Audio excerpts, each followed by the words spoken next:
Hey all, welcome back to my YouTube channel. So ಇವತ್ತಿನ video ಏನಿರುತ್ತೆ ಅಂದರೆ, ನಾಳೆ ನಮ್ಮ ಮನೇಲಿ ಒಂದು ಪೂಜೆ ಇದೆ, ಅದ್ರ ತಯಾರಿ ಇವತ್ತು ನಡೀತಿದೆ. ಸೊ ಇವತ್ತಿನ ವಿಡಿಯೋದಲ್ಲಿ ಏನೇನಾಗುತ್ತೆ ಅಂತ ನೀವು ನೋಡಿ. ಮತ್ತು ನಾಳೆ ಇನ್ನೊಂದು ಸ್ಪೆಷಲ್ ಡೇ ಇದೆ, ಅದು ನಾಳೆ ವಿಡಿಯೋದಲ್ಲೇ ನಾನು ಹೇಳ್ತೀನಿ. Wait for it. ಮನೆಯವರೆಲ್ಲ ಸೇರಿ ಒಟ್ಟಿಗೆ ಕೆಲಸ ಮಾಡೋದು ಎಷ್ಟು ಚಂದ ಅಲ್ವಾ. ಅಪ್ಪ ನಮಗೆ ತರಕಾರಿ ಎಲ್ಲ ಕಟ್ ಮಾಡಿ ಕೊಡ್ತಾಯಿದ್ರು, ಅಮ್ಮ ಪೂಜೆಗೆ ರೆಡಿ ಮಾಡ್ತಾಯಿದ್ರು, ನಾನು ನಮ್ಮ ಅಕ್ಕ ಎಲ್ಲ ಒಬ್ಬಟ್ಟಿಗೆ ರೆಡಿ ಮಾಡಿ ಸ್ವಲ್ಪ ಕೆಲಸ ಇತ್ತು ಅಂತ ಅದನ್ನು ಮಾಡ್ಕೊತಾ ಇದ್ದೆ. ಒಬ್ಬಟ್ಟಿಗೆಲ್ಲ ಬೇಳೆ ಬಯಸ್ಕೊತಾ ಇದ್ದೆ. ಅಷ್ಟರಲ್ಲಿ ಬೂಬು ಸ್ಕೂಲ್ ಬಿಡೋ ಟೈಮ್ ಆಯಿತು. ಸೊ ನಾನೇ ಹೋಗಿ ಕರ್ಕೊಂಡು ಬಂದ್ಬಿಡೋಣ ಅಂತ ಹೋಗಿದ್ದೆ, ಬಟ್ 10 ನಿಮಿಷ ಮುಂಚೆನೇ ರೀಚ್ ಆಗಿದ್ದೆ. ಮತ್ತು ನಂಗೆ ಸ್ವಲ್ಪ ಆಚೆ ಕೆಲಸ ಇತ್ತು ಹೋಗೋದು, ಅದಕ್ಕೆ ಪರ್ಮಿಷನ್ ಕೇಳಿ ಕರ್ಕೊಂಡು ಬಂದುಬಿಟ್ಟೆ ಬೂಬನ. ಅವನು ಮನೆಗೆ ಬಂದಿದ ತಕ್ಷಣ ಫಸ್ಟ್ ಹೋಗಿದ್ದೆ ರೂಮ್ಗೆ, ಬಿಕಾಸ್ ನಮ್ಮ 3ನೇ ಬಾವಜಿ ಬಂದಿದ್ದರು. ಅವರು ಅವನಿಗೋಸ್ಕರ ಕಿಂಡರ್ ಜಾಯ್ ತೊಗೊಬಂದಿದ್ರು ಅಂತ ಫಸ್ಟ್ ಅಲ್ಲೇ ಓಡೋಗ್ಬಿಟ್ಟ. ಅದಾದಮೇಲೆ ನಾನು ನಮ್ಮ ಅಕ್ಕ ಫ್ರೂಟ್ಸ್ ತೊಗೊಬರ್ಬೇಕು ಮತ್ತು ಪೂಜೆ ಸಾಮಾನು ತೊಗೊಬರ್ಬೇಕು ಅಂತ ಆಚೆ ಬಂದ್ವಿ. ಫ್ರೂಟ್ಸ್ ಎಲ್ಲ ತೊಗೊಂಡು ಪೂಜೆ ಸಾಮಾನು ತೊಗೊಂಡು ಮನೆಗೆ ಬಂದಮೇಲೆ ನಮ್ಮಮ್ಮ ಮತ್ತೆ ನನಗೆ ಅಂಗಡಿ ಕಳಿಸಿದ್ರು, ಏನೋ ಮಿಸ್ ಆಗಿತ್ತು ತೊಗೊಬಾ ಅಂತ. ಆವಾಗ ನಾನು ಮತ್ತು ನಮ್ಮ ಬೋಬು ಮತ್ತೆ ಹೋದ್ವಿ. ಯಾವ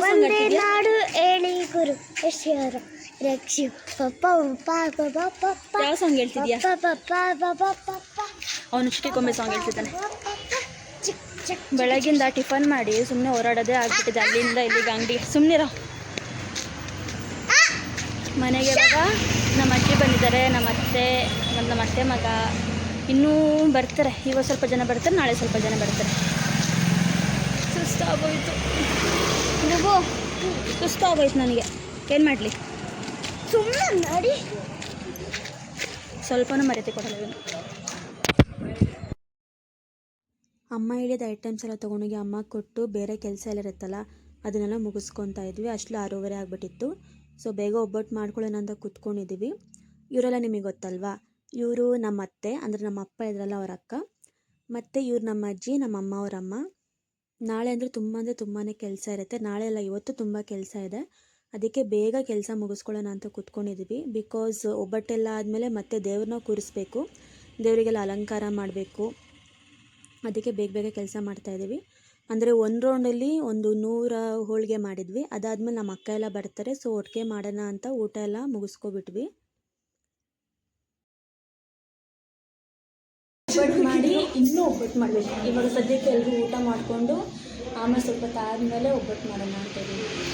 ಮೇ ಬಿ ನೈಟ್ ಒಂದು 3 ಗಂಟೆ ಆಗುತ್ತೆ ಮಾಡಬೇಕು. ನೈಟ್ ಆಗ್ಬೋದು 3 ಗಂಟೆ ಆಗ್ಬೋದು, ಬೆಳಗಿನ ಜಾವ 3 ಗಂಟೆ ಆಗುತ್ತೆ. ಅದಾದಮೇಲೆ ಬೆಳಗ್ಗೆ ಅಡುಗೆ ರೆಡಿ ಮಾಡ್ತಾರೆ. ಊಟ ಎಲ್ಲ ಮಾಡಿ ಮುಗಿಸೋಷ್ಟರಲ್ಲಿ ನಮ್ಮ ಅಕ್ಕ ಮತ್ತು ನಮ್ಮ ಇನ್ನೊಂದು ಅಮ್ಮಮ್ಮನೂ ಬಂದಿದ್ದರು. ಅವ್ರು ವೀಡಿಯೋ ಮಾಡೋಕ್ಕಾಗಿಲ್ಲ. ಅದಾದಮೇಲೆ ನಾವೆಲ್ಲ ಸೇರಿ ಒಬ್ಬಟ್ಟೆಲ್ಲ ಮಾಡಿ ಮುಗಿಸೋಷ್ಟರಲ್ಲಿ 1:30-2 ಗಂಟೆ ಆಗಿಬಿಟ್ಟಿತ್ತು. ಅದಕ್ಕೆ ಪೂಜೆಗೆಲ್ಲ ರೆಡಿ ಮಾಡ್ಕೊತಾ ಇದ್ದೀವಿ.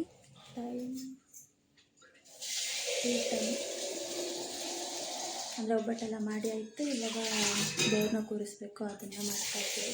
ನಾನು ನಮ್ಮ ಅಕ್ಕ, ಅಂದರೆ ನಮ್ಮ ಮೊದಲನೇ ಅಕ್ಕ, ನಮ್ಮ 3ನೇ ಅಕ್ಕ, ನಮ್ಮ 2ನೇ ಅಕ್ಕ ಕರ್ಕೊಂಡು ಮಾಡಿದ್ದೆ. ನಮ್ಮ ಅಮ್ಮ ಇಲ್ಲಿ ನಿಂತಿದೆ, ಎಲ್ಲರೂ ಅಲ್ಲಲ್ಲೇ ಮಲ್ಕೊಂಡಿದ್ದಾರೆ. ತೋರಿಸೋಕ್ಕಾಗಲ್ಲ, ತೋರಿಸ್ತಾರೆ. ನಾನು ಇಟ್ಟಿದ್ದಾರೆ ಮತ್ತು ನಾನು ಇಲ್ಲಿ ಮಲ್ಕೊತಿದ್ದೀನಿ. ಇವಾಗ ದೇವ್ರನ್ನ ಕೂರಿಸಿ ಟೈಮ್ ಆಯಿತು 2:30. ಇವಾಗ ದೇವ್ರನ್ನ ಕೂರಿಸಿ ನಾವು ಮಲಗೋಷ್ಟು 4 ಗಂಟೆ. 1 ಅವರ್ ನಿದ್ದೆ, ಮತ್ತೆ ಎದ್ದಳು, ಮತ್ತೆ ಅಡುಗೆ ಮಾಡು. ಬಾಮ್ಮ ಏನು ನಿದ್ದೆ ಬರ್ತಾಯಿಲ್ಲ. ಹಬ್ಬ ಮಾಡ್ತಾಯಿದ್ದೀವಿ. ಏನು ಹಬ್ಬ ಮಾಡ್ತಿದ್ದೀವಿ ನಾವು ಗೊಂದ ಮಾಡ್ತಾಯಿದ್ದೀವಿ. ಗೊಂದ ಚಾಮುಂಡೇಶ್ವರಿ ಹಬ್ಬ ಮಾಡ್ತೀವಿ. ನಮ್ಮಮ್ಮ ಟೆನ್ಷನ್ ಹಿಂಗೆ ಹೇಳ್ಕೊಂಡು ಮಾತಾಡ್ತಿದೆ. ನಾವು ಗೊಂದನ ಮಾಡ್ತಾಯಿದ್ದೀವಿ, ಹಬ್ಬ ಮಾಡ್ತಾಯಿದ್ದೀವಿ. ಅದಕ್ಕೆ ಇಷ್ಟು ತನಕ ಎದ್ದಿದ್ದೀವಿ. ಇವಾಗ ಮಲಗೋಕ್ಕೆ 4 ಗಂಟೆ ಆಗುತ್ತೆ. 1 ಅವರ್ ನಿದ್ದೆ ನಮಗಷ್ಟೇ. 5 ಗಂಟೆ ಗೊತ್ತಾಗಬೇಕು. 3 ಗಂಟೆ 4 ಗಂಟೆ ಮಲ್ಕೊತೀವಿ, 5 ಗಂಟೆ ಎದ್ದೊಳ್ತೀವಿ. ಸೌಂಡ್ ಆಗ್ತಿದೆ. ಮತ್ತು ಅಡುಗೆ ಮಾಡು. ನಾಳೆ ಇನ್ನೊಂದು ಸ್ಪೆಷಲ್ ಡೇ ಇದೆ, ಅದು ನಾಳೆನೇ ಹೇಳ್ತೀನಿ. ಬಾಯ್.